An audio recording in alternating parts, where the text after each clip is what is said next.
Новиот Hyundai е долг 4,18 метри, широк 1,78 метри и висок нешто помалку од 1,5 метар. Волуменот на багажникот е 411 литри. Во зависност од големината на резервниот пневматик, Байон има растојание од тлото од 18,3 см. Два од 4 бензински мотори се комбинирани со хибридна технологија од 48 волти. Понудата започнува со 1,2 литарскиот 4-цилиндерски мотор со 84 конски сили и 5-степен менувач.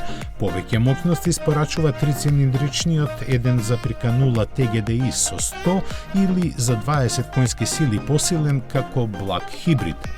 Функциите за полуавтономно возење вклучуваат активен асистент за одржување на лентата на движење и адаптибилен темпомат, систем за контрола на крстарење базиран на навигација со автоматско прилагодување на брзината.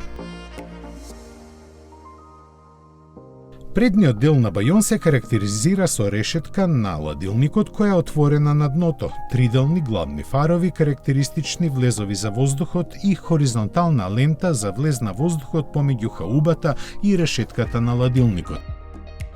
Како тесните дневни светла одзади, далечните надворешни задни светла во форма на стрела и тенка хоризонтална линија ја нагласуваат ширината.